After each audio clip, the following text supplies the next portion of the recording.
Hey, what's up guys? Welcome back to US Election Hub, and today we're going to be doing an election prediction between Kamala Harris and Donald Trump. And I'm actually making this election prediction as an update to my previous Kamala Harris video because there's been tons of news about Kamala Harris as a candidate and how she will perform in a general election. And so the first thing I actually want to take a look at is the big news from just in the last 24 hours. And that is Barbara Lee, who is probably one of the most progressive House members currently in the U.S. House of Representatives and a member of the Congressional Black Caucus, has endorsed Kamala Harris for President of the United States. Now, this is extremely significant. Barbara Lee has immense influence, especially in California and among African Americans, and this is just very big news for Kamala Harris, who hopes to coalesce the African American vote and essentially get enough support to win the nomination. And so for other candidates like Cory Booker, this is not looking too good for any of Kamala Harris's opponents. And so let's go ahead and look at some polling from the Democratic primary.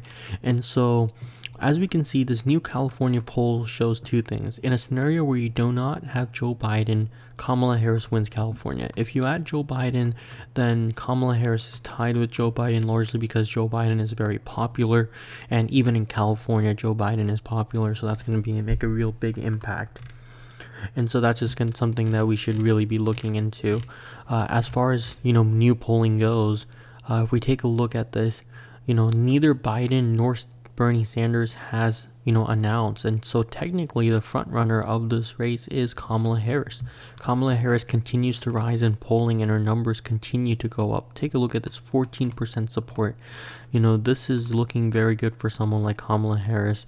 And if you're Bernie Sanders or Biden, if you guys do not run, Harris is likely to become the nominee for the Democratic Party. So with that being understood, let's go ahead and also look at some general election polls. So looking at these polls, the first thing we'll see is, let's go ahead and go down to Harris. In the scenario with Howard Schultz, Kamala Harris does lose the election. But let's look at, some individual states here. In the state of Iowa, Kamala Harris loses the state of Iowa to Donald Trump. If we look at just the individual poll by itself, let's take a look at Harris. Harris defeats Donald Trump by 1 point. So Harris, is, somewhat competitive, but she is, not as strong as an opponent as many would believe.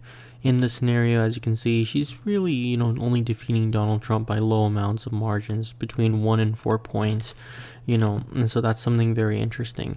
Looking at some New Hampshire polls, there's nothing involving Kamala Harris here, but the assumption I'm going to have is Kamala Harris is not going to be too competitive in New Hampshire, and so New Hampshire will remain a toss-up in this scenario. Another thing to look at here is some more Harris polls. Harris beats Donald Trump by 7 points, but this poll is not really that reliable, so I wouldn't really, look into it too much, largely because it's a Democratic pollster and a Democratic-leaning poll. And then one more thing before we, go into the election map and see how Kamala Harris would do in North Carolina. Take a look at this. According to this Democratic pollster, Kamala Harris gets a tiebreaker with Donald Trump. So if I'm going to adjust this, it means Donald Trump wins the state of North Carolina. So let's go ahead and quickly fill in the map here. And so we're going to start with the safe Democratic states, and these are going to go for Kamala Harris. And so, nothing really too odd about this. Let's go ahead and fill these in. Where's Vermont, New York? The East Coast, of course, is going to be very safe for the most part. And are we missing anything? I'm not exactly sure, but let's go ahead and fill in some safe Republican states. So obviously the Midwest and, this region over here is going to be all safe Republican, including, Texas, Alaska here as well. And then let's also go ahead and fill in the Deep South, what happens this election cycle.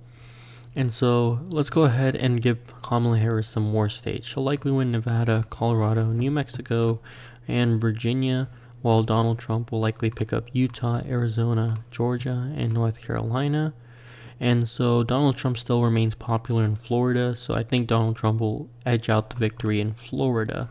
And so that puts Donald Trump at 235 to Kamala Harris's 215.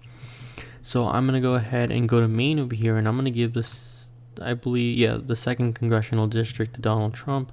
while Kamala Harris gets the rest of Maine at large. And so we're at 218 to 236. And Donald Trump will likely pick up Iowa because we looked at that Iowa poll and Kamala Harris was losing by 6 points in Iowa, which is not good, obviously. And we're also going to go ahead and give Donald Trump Ohio. But we're going to go ahead and give Kamala Harris the Rust Belt. And because she has the unique ability to get out African American turnout, and that's really going to be significant in changing an election outcome, especially in the Rust Belt, which has heavy African American populations. Anyways, thank you guys so much for watching, and I'll see you guys next time. Bye.